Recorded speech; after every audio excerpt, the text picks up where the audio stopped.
ইতিহাসের সাক্ষী। আজ থেকে ৪৩ বছর আগে প্রথমবারের মতো আকাশে ডানা মেলেছিল ইঞ্জিনের তৈরি বিশাল একটা পাখি, সুপারসনিক বিমান কনকর্ড। শব্দের চেয়েও দ্রুত গতির এই বিমান উড়াল দিয়েছিল ফরাসি শহর টুলুজের বিমানবন্দর থেকে।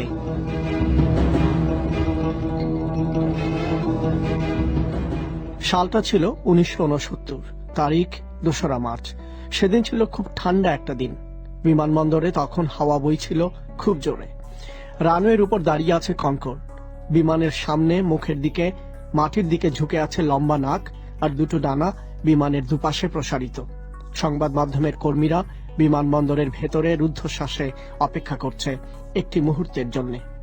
যাত্রীবাহী সুপারসনিক কনকর্ড শেষ পর্যন্ত আকাশে উড়াল দিতে সক্ষম হয় কিনা সেটাই নিজের চোখে দেখতে এসেছেন সংবাদকর্মীরা। This is Red Tunnel in Toulouse, and right in front of me, Concorde is winding up her engines at the start of the runway. A magnificent sight with her beak. ধারাভাষ্যকার বর্ণনা করছেন যে টুলুজ বিমানবন্দরে তার একেবারে সামনে দাঁড়িয়ে আছে কনকর্ড। রানওয়ের উপর বিমানটি তার ইঞ্জিন গুটিয়ে আনছে। তারপর বিমানের বর্ণনা দিচ্ছেন তিনি। দীর্ঘ ৬ ঘন্টা ধরে তাদেরকে অপেক্ষা করতে হয়েছে। বাড়তি অপেক্ষা করতে হয়েছে আরো ৮ ঘন্টা, কারণ বিমানের একটি ইঞ্জিন চালু হওয়ার পর তা বন্ধ হয়ে গিয়েছিল। উড়াল দিতে পাইলট প্রস্তুত। ফরাসি বিমান চালক আন্দ্রে টুরকা। সেদিন কনকর্ডের ককপিটে ছিলেন তিনি। The cockpit was very silent. We were on board with the crew. The controls was excellent. ককপিটের ভেতরে ছিল নীরবতা। আমরা তার ভেতরে ছিলাম। কিছু ক্রু সদস্য ছিল আমাদের সাথে। বিমানের পুরো নিয়ন্ত্রণ আমাদের হাতে। কম্পিউটার ডক ছিল আমাদের সামনে। Now at this moment, Turkar is pulling up the nose. Now rotation. Now with the smoke. বিমানটি কিভাবে উড়াল দিচ্ছে তার বর্ণনা দিচ্ছেন ধারাভাষ্যকার। নাক উঁচু করে ধরছে কনকর্ড, ঘুরে দাঁড়িয়ে উড়ালের জন্য প্রস্তুতি নিচ্ছে। তার কিছুক্ষণ পর পশ্চিমা বিশ্বের প্রথম সুপারসনিক বিমান আকাশে উড়ল। I had no problem in the takeoff. It was really easy. বিমানটিকে আকাশে তুলতে আমার কোনো সমস্যা হয়নি। এটা ছিল খুব সহজ। আমরা আমাদের গতি অনুভব করতে পারছিলাম। তবে এটা ছিল খুব মসৃণ। তারপর বিমানের নাকটি ওপরের দিকে তুলে ধরলাম ১৫ ডিগ্রির মতো উঁচুতে। তারপরই ঘুরতে শুরু করলাম আকাশের পথে। Raised the nose at, I would say, 15 degrees, something like that, and began our... এই মুহূর্তটির জন্য অপেক্ষা করতে হয়েছে প্রায় ১ দশকের মতো। ব্রিটিশ আর ফরাসি সরকারকে বিনিয়োগ করতে হয়েছে কোটি কোটি ডলার। এই স্বপ্ন বাস্তবায়ন করার লক্ষ্যে ইংলিশ চ্যানেলের দুপাশে কাজ করতে হয়েছে হাজার হাজার মানুষকে। ফলে এই উৎসবের একটা কারণ থাকতেই পারে। There's a burst of clapping here from the journalist on the rooftops. She looks exactly like the drawings we've seen so often for 5 years past. Concord যখন আকাশে উঠল তখন ছাদের উপর দাঁড়িয়ে থাকা সাংবাদিকরা করতালি দিতে লাগলো। গত ৫ বছর ধরে তারা যে ধরনের স্কেচ দেখেছেন ঠিক সেরকম দেখাচ্ছে বিমানটিকে। ফরাসি গ্রামাঞ্চলের উপর দিয়ে উড়ে গেল Concord.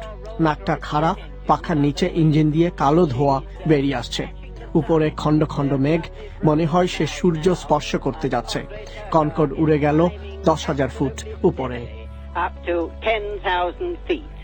Yes, because of the complexity of instrumentation. কনকর্ডের এই গতি আমরা উপলব্ধি করতে পারছিলাম, কারণ এর যন্ত্রপাতি ছিল জটিল।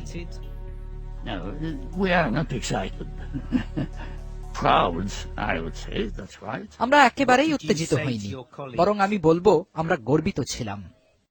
Or just the normal procedure that during our simulator training. অন্যান্য বিমানেও আমি স্বাভাবিকভাবে যা বলে থাকি সেদিন সহকর্মীদের আমি সেটাই বলেছিলাম। অনুশীলনের সময় আমি তাদেরকে বলেছিলাম বিমানের ভেতর যতটা সম্ভব নিশ্চুপ থাকতে। No, not at all. Not at all. না, কখনোই ভাবিনি যে আমি ইতিহাসের অংশ হতে যাচ্ছি, বরং এখন এটা মনে হচ্ছে। কুয়াশা আর ঝড়ো বাতাস উপেক্ষা করে সফলভাবে আকাশে উড়ল কনকর্ড। এর কয়েকদিন আগেও বৈরী আবহাওয়ার কারণে হতাশা তৈরি হয়েছিল উদ্যোক্তাদের মাঝে। শুধু খারাপ আবহাওয়া নয়, কনকর্ডকে আকাশে উঠতে গিয়ে মোকাবেলা করতে হয়েছে তীব্র সমালোচনা, এমনকি শত্রুতাও। সে সময় রেজ টার্নেল ছিলেন বিবিসির বিমান চলাচল বিষয়ক সংবাদদাতা। I'd been covering the Concorde development for at least 10 years, because everybody wanted me to do knocking stories about Concorde. Concorde নির্মাণের এই পুরো প্রকল্পটি নিয়ে আমি কাজ করছিলাম অন্তত 10 বছর। সবাই চাইছিল আমি যাতে কনকর্ডের বিরুদ্ধে প্রতিবেদন তৈরি করি, বিশেষ করে কনকর্ডের খরচের কথা। সবাই বলছিল যে কনকর্ড হবে একটা বিপর্যয়। আমি কিন্তু কখনোই এরকম ভাবিনি। Reporting what had happened was the easy part. It was the run-up and the organising and dealing with the worried people on the কনকর্ডকে BBC, ঘিরে কি হচ্ছিল worried সেটা রিপোর্ট people করা on ছিল the আমার কাজের খুব সহজ একটা অংশ। কিন্তু বিবিসির ভেতরে বিমানবন্দরে যারা এই বিমানের বিষয়ে উদ্বিগ্ন ছিলেন তাদের কাছে পৌঁছাতে পারা ছিল সবচেয়ে কঠিন। এটা আজ ইতিহাসের মতো। কনকর্ডের বিরুদ্ধে জোরালো প্রতিবাদ হয়েছে। সংবাদপত্রের পাতা জুড়ে এর বিরুদ্ধে বিজ্ঞাপন ছাপা হয়েছে। বলা হয়েছে দ্রুত গতিতে চলার সময় বিমানটি কিভাবে ভেঙে পড়বে, চুরমার করে দেবে নিচের সবুজ বাড়িঘর।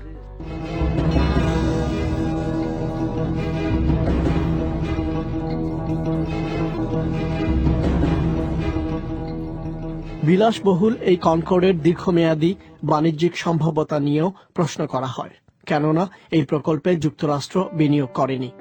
বিশ্ব বিমান শিল্পে আমেরিকাকে ধরা হয় নেতৃত্ব দানকারী দেশ হিসেবে। কয়েক বছর পর এই খবরও বেরিয়ে আসে যে ব্রিটিশ সরকারের অনেক মন্ত্রীও সে সময় পেছনে ব্যক্তিগতভাবে ব্যয়বহুল এই প্রকল্পের বিরোধিতা করেছিলেন। সহকর্মীদের তারা সতর্ক করে দিয়েছিলেন যে শেষ পর্যন্ত এই কনকর্ড একটা বিপর্যয়ে রূপ নিতে পারে। এই প্রকল্পে ব্রিটেনের বিনিয়োগ ছিল $150 কোটি বেশি। সে সময় 60-এর দশকে অর্থের এই পরিমাণ ছিল হিসেবেরও বাইরে। কিন্তু 1969 সালের মার্চে উদ্বোধনী উড়ালের পর ব্রিটেনের বিমান চলাচল মন্ত্রী জুলিয়ান এমরি ছিলেন দারুণ এক মুডে। Well, it is, of course, immensely satisfactory news to me, and a cause of great relief as well as satisfaction. And your basic confidence in the project? Remains as strong as আমার জন্য এটা ছিল দারুণ সন্তোষজনক একটা খবর। আমরা হাত ছেড়ে বাঁচলাম। সন্তুষ্টিও ছিল আমাদের, ছিল প্রচন্ড আত্মবিশ্বাস। বিশ্বের বড় কোনো বিমান সংস্থা কনকর্ড না কিনে এই কাজটা করতে পারবে না। প্রথম কথা হলো এই বিমান ব্রিটেন আর ফ্রান্সের অর্থনীতিতে প্রচুর বৈদেশিক মুদ্রা নিয়ে আসবে। আর দ্বিতীয় কথা হচ্ছে আমরা জানতে পারলাম ফ্রান্স ও ব্রিটেনের মতো মধ্যম আকারের অর্থনীতিও এরকম প্রযুক্তির বিমান তৈরি করতে সক্ষম, যা সারা বিশ্বের সাথে প্রতিযোগিতা করতে পারে। এই প্রকল্পটা রয়ে গেল অ্যাংলো ফরাসি প্রকল্প হিসেবে। আর কোন দেশ এই স্বপ্ন কিনতে এগিয়ে আসেনি। তবে পাইলট আন্দ্রে টুর্কা এবং তার ক্রু দল সেদিন যে কিংবদন্তি সম এই বিমান নিয়ে আকাশে উড়াল দিয়ে নিরাপদে আবার মাটিতে নেমে আসলো, এই সাফল্যই যথেষ্ট ছিল অন্তত তাদের জন্য। Pilot Andre Turka. The only purpose for the flight was to record the speed and so on, and then to tell the 600 people and the airfield to say. এই উড্ডয়নের একমাত্র উদ্দেশ্য ছিল কনকর্ডের গতি সহ অন্যান্য আরো কিছু বিষয় রেকর্ড করা এবং তারপর 600 মানুষকে বলা যে হ্যাঁ, আপনারা দেখেছেন বিশাল এই বিমানের যন্ত্রটি আকাশে উঠতে পারে। এখন আপনারা বাড়ি ফিরে যান আর আমরা বাকি কাজ সারি। প্রথম ব্রিটিশ কনকর্ড আকাশে উড়ল সে বছরেই এপ্রিল মাসে, আর কনকর্ড প্রথমবারের মতো সুপারসনিক হলো অক্টোবরে। আর প্রথম বাণিজ্যিক ফ্লাইটের জন্য অপেক্ষা করতে হলো আরো 7টি বছর।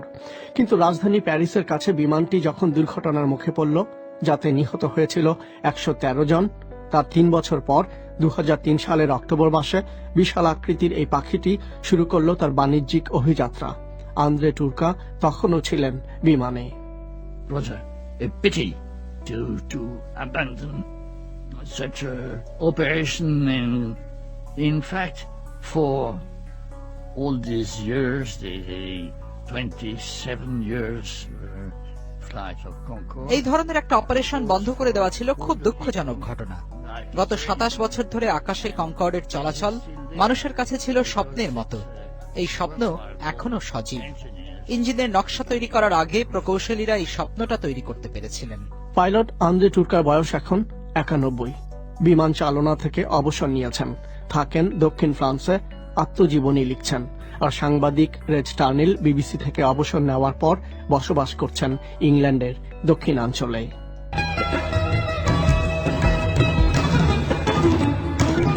পরবর্তী নিউজটি পেতে অবশ্যই আমাদের চ্যানেলটিতে সাবস্ক্রাইব করুন। যদি নিউজটি ভালো লেগে থাকে লাইক, কমেন্ট এবং শেয়ার দিতে ভুলবেন না।